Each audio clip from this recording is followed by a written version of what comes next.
Là, c'est parti. Et on peut savourer la douceur du son des flammes. Très agréable. Hein,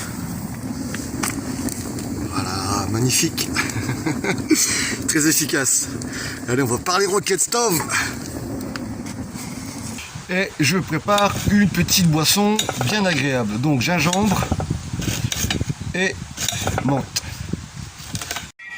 dans la petite casserole. Et ensuite, direction le rocket stove. Donc là, je mélange bien.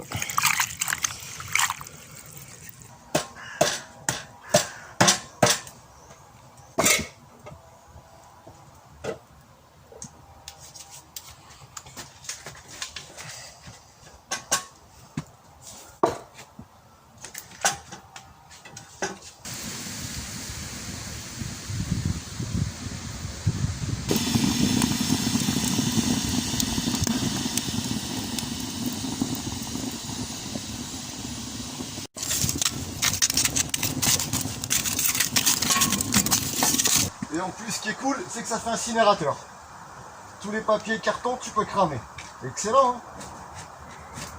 Alors, je vais donc parler du rocket.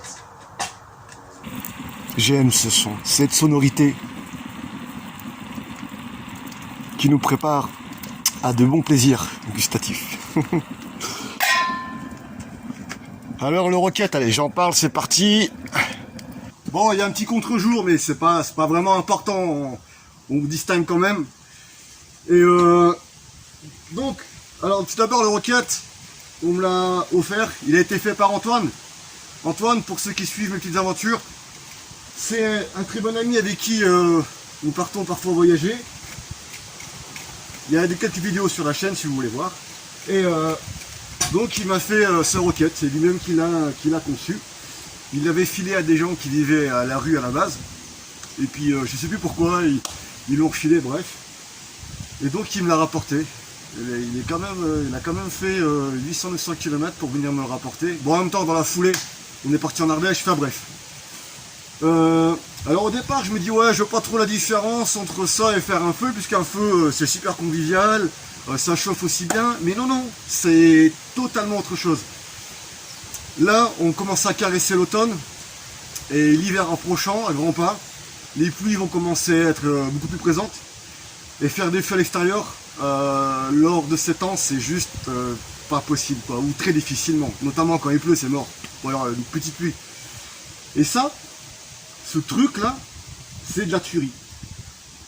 Qu'il vente, qu'il pleuve, c'est fonctionnel. Le pouvoir du rocket stove, voilà à quoi ça sert. Quand il pleut, quand il vente, tu rock. Voilà, franchement c'est là qu'on voit que le rocket a son utilité. Et il est là son point fort. C'est que si tu as la blinde devant, tu fais ton petit feu, ça craint rien du tout. Tu peux toujours faire à manger.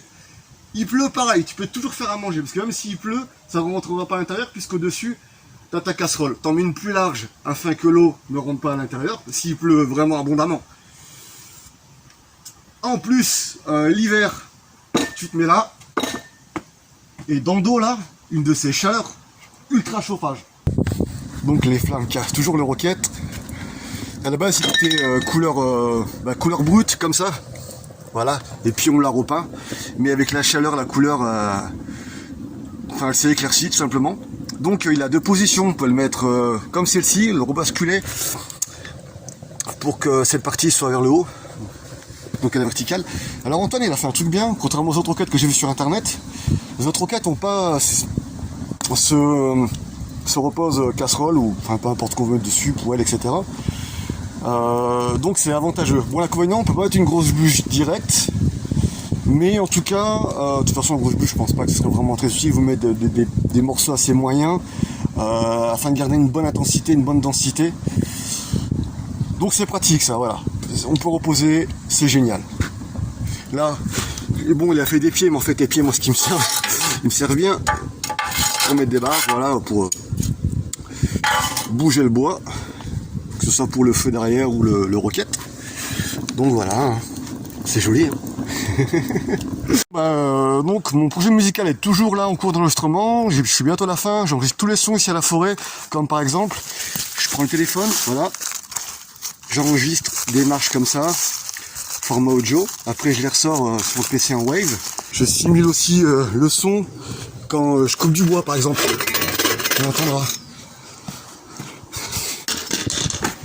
J'ai même enregistré le couinement de la porte.